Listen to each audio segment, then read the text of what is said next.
All right, so today we are looking at finding centers of circles and constructing regular inscribed polygons. So this is circles. So what is a regular polygon? Well, polygons are any figure that has sides that are straight, so straight edges, and it's an enclosed figure. And in this case, a regular polygon just means that all the sides are equal. All sides or congruent.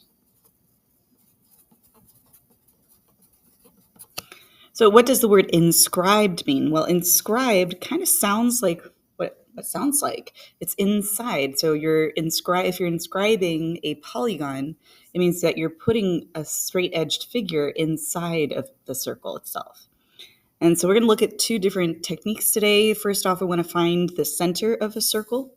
And so we are going to start by drawing any two chords on the circle itself. And I try to make them, not too short and not too long. So don't try and get the diameter itself. So I'm just going to go over here. And a chord is like kind of cutting the pizza's crust off in the wrong area.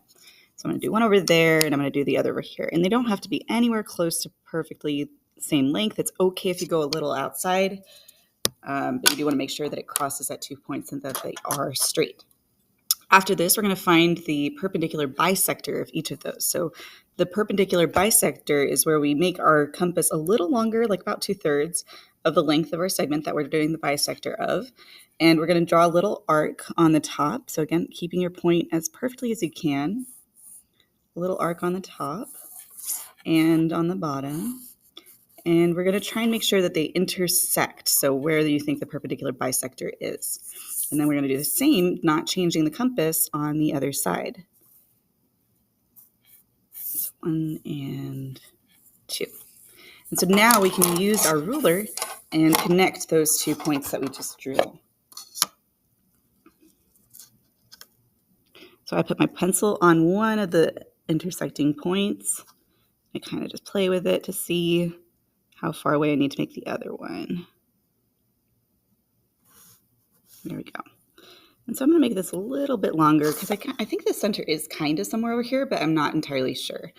So now we're going to do the same thing with this segment, just as we did before. Maybe you need to make yours a little longer. So I might make mine just a little bit longer than that. So 3/4, 2/3, about that amount.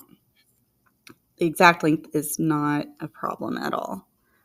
And again, we're drawing the perpendicular bisector, so we're drawing one arc, and this is where things can get a little confusing. So try and keep track of which arcs you just drew. Compass, don't move. Keep the paper moving. Oh, I forgot to do it with the other side. Yes, we want it on both sides. Oops. So paper, not compass. And same on the other side of the point. So one above, one below. Ugh, see, I always do it.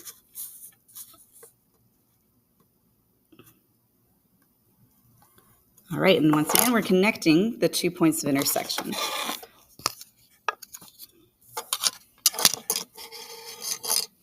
I'm going to place my pencil on one of the points. Kind of see if it's in about the same position, and it goes through. And now this, where these two perpendicular bisectors intersect, this is the center of your circle. So that is the C for center. I'm going to rewrite it so it actually looks like a C on my paper. And remember, I need to see all of these arc marks. So all of these little, the ones that I just erased, I would need to see those again for you to get the full credit. So don't erase anything. We need to see those. And if you look, actually, I kind of wasn't accurate with my line, so it was a little bit off. So I would actually, in fact, go back and correct that. It's totally fine if you have like multiple lines drawn. You're trying to get as precise as you can, though. So let me see if I can get a little bit more. There you go. So that's looking a little better. Try not to make it like too thick, but that's just like to show that you're making your best attempt to draw the lines. So you're going to do the same thing here, again, drawing two chords and then doing the perpendicular bisector of each. So crisscross, crisscross, then crisscross, crisscross, connect the two lines, and where they intersect is the center of your circle. For the second part, we're looking at how to inscribe a hexagon.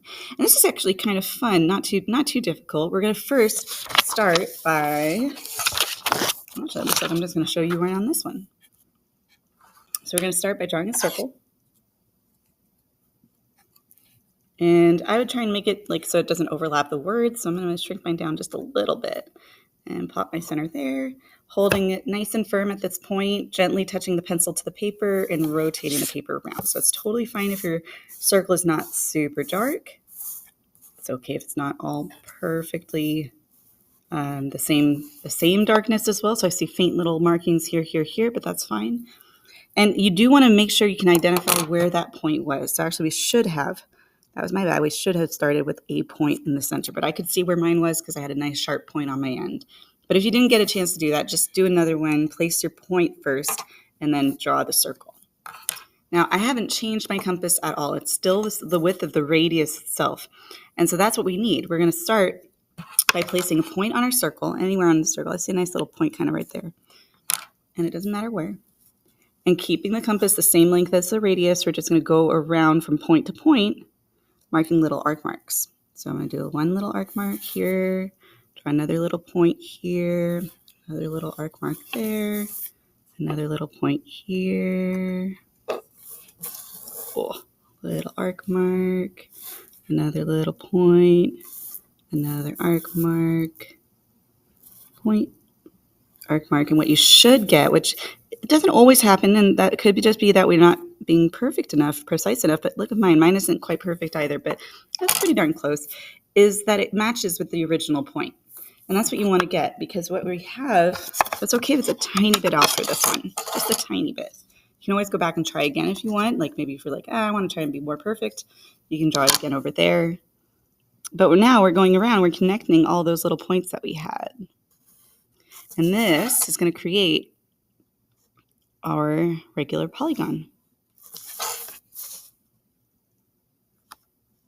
So this one's a little bit trickier to draw because this one didn't have a perfect point, but all the others had a nice little friendly point. So onto the point, push it up against your ruler and connect it up to the next point all the way around.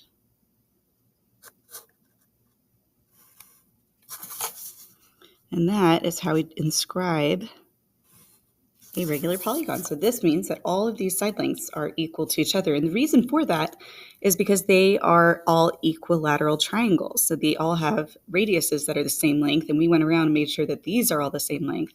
So this is a 60, 60, 60 triangle, equilateral triangle right there. And again, I need to see all those little markings.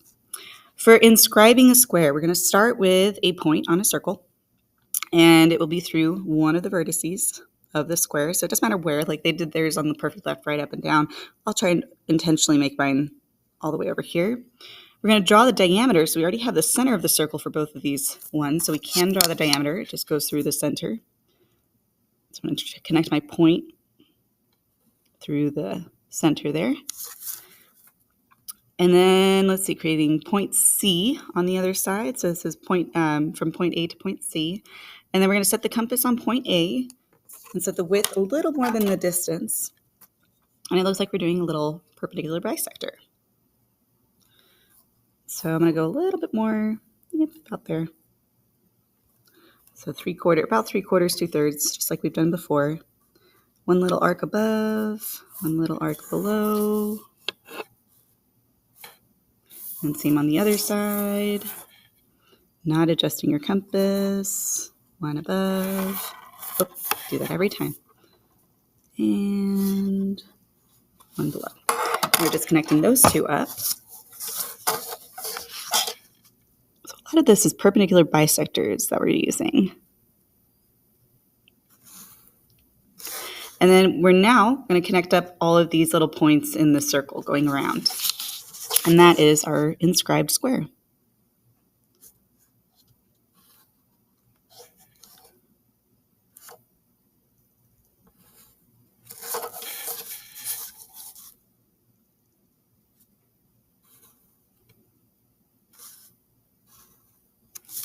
Voila. So you're going to do the same thing over here, starting with the radius, the diameter going all the way through. So you're choosing a point anywhere on the circle, drawing the line going straight across through the center. And then you're going to do the crisscross above, crisscross below, using a width that's a little longer than the like 2/3 or 3/4 of the circle of the diameter. And then you're going to connect those together and create your little square.